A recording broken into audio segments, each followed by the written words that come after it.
अहमदनगर दक्षिण लोकसभा निवडणुकीच्या प्रचाराला आता चांगलाच रंग चढलाय। भारतीय जनता पार्टीकडून सुजय विखे आणि राष्ट्रवादीचे संग्राम जगताप यांच्यामध्येच ही लढत होणार आहे। दोघेही तुल्यबळ उमेदवार असल्याने नगर शहराचं राजकीय वातावरण आता ढवळून निघालंय। चास कामरगाव इथं सुजय विखेंच्या सभेत नागरिक मोठ्या संख्येने उपस्थित होते। त्यांनी जनतेच्या प्रश्नांवर चर्चा केली। समोर उमेदवार म्हणतो की मी 24 तास उपलब्ध आहे, हे उपलब्ध राहणार नाही। तर समोरचा उमेदवार जर 24 तास उपलब्ध, तुम्ही जाऊ शकता का त्याच्याकडे अर्ज घेऊन? तुम्ही जर गेले 7-12 रात्री तर बोजा चढला करून समजायचं। हा विषय एवढा सोपा नाही। उपलब्ध राहून करतो का काम? तर झालं पाहिजे। तर नुसतं उपलब्ध आहे। अतिक्रमणाचा जो आरोप हे लोक करतात, अतिक्रमण म्हणजे एखाद्या दुसऱ्याच्या जागेवर तुम्ही दमदाटीने एखादी गोष्ट बळकवण्याचा प्रयत्न केला, त्याला अतिक्रमण म्हणतात। या नगर जिल्ह्यामध्ये माझं अतिक्रमण जर तुम्ही म्हणत असाल तर त्या ठिकाणी तुम्ही चालवलेल्या नगर आयुर्वेदिक कॉलेजला तुम्ही बळकून कोणाला दाबून ते ताब्यात घेतलं, याचं उत्तर पण तुम्ही लोकांना दिलं पाहिजे। तुम्ही ठामपणे सांगा ना की हे नगरचं आयुर्वेदिक कॉलेज आमच्या आजोबांनी आमच्या वडिलांनी उभं केलं, हे बोला। की कोणाचं होतं, गुन्ह्यांनी सुरू केलं, त्याच्यामध्ये कोणी संस्था सुरू केली, ती संस्था सुरू करताना तुम्ही कसं त्याच्यावर अतिक्रमण केलं, अतिक्रमण केल्यानंतर कसं ते पूर्ण ताब्यात घेतलं, ताब्यात घेतल्यानंतर ते कॉलेजच्या वाढवण्याच्या दृष्टिकोनातून फक्त आणि फक्त पक्षाचं कार्यालय म्हणून त्या ठिकाणी आपले ऑफिसेस बांधले गेले आणि चालवलं गेलं। आम्ही हे पाप कधी केलं नाही। स्वतःच्या कर्तृत्वावर पद्मभूषण कैलासवासी बाळासाहेब विखे पाटील असतील, नामदार राधाकृष्ण विखे पाटील असतील, मी असेल, आम्ही स्वतःच्या जमिनी त्या ठिकाणी घेऊन कॉलेज उभे केले, मुलांना शिकवलं, पण लोकांच्या जमिनी कधी बळकवल्या नाही। आम्ही कधी खंडण्या घेतल्या नाही। आणि म्हणून ह्या निवडणुकीला मगाशी पण गाडीत बसताना आपल्याला एक जण म्हटलं अजिबात टेन्शन घ्यायचं काम नाही। म्हणजे टेन्शन मला नाहीये, टेन्शन तुम्हाला होईल, मला काय टेन्शन नाही।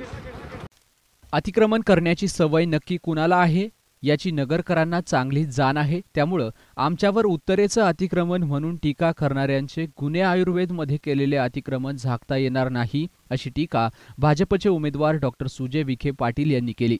चास कामरगाव इथल्या सभेत ते नागरिकांशी बोलत होते। नगर तालुक्यातील भोरवाडी, चास कामरगाव, सोनेवाडी, सारोळा कासार, अकोळनेर इथं डॉक्टर विखे यांनी मतदारांच्या भेटीगाठी घेऊन प्रचार सभा घेतल्या। नगर तालुक्यातील प्रश्न सोडवण्यासाठी लोकसभेत अभ्यासपूर्ण प्रश्न मांडणारा खासदार असावा, असं मत त्यांनी व्यक्त केलं।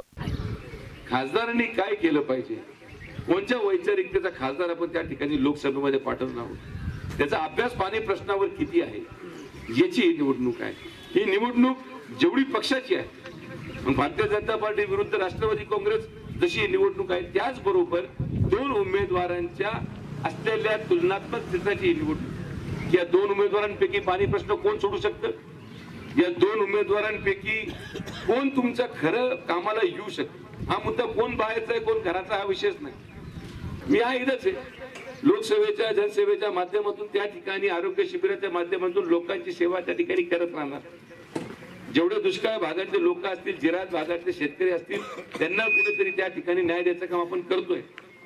मला संरक्षणाची गरज नाही। तुम्ही जर त्या ठिकाणी चुकीचं बटन दाबलं तर जो काय काळ तुम्ही 10-15 वर्षापूर्वी या परिसरामध्ये पाहिलेला आहे तो पुन्हा येईल। तो काळ जर तुम्हाला परत आणायचा असेल तर हा निर्णय तुमचा आहे। आणि म्हणून मी सातत्याने म्हणतो की जसं देश सुरक्षित ठेवण्यासाठी ठीक आहे, शेतकऱ्यांचे प्रश्न आहेत,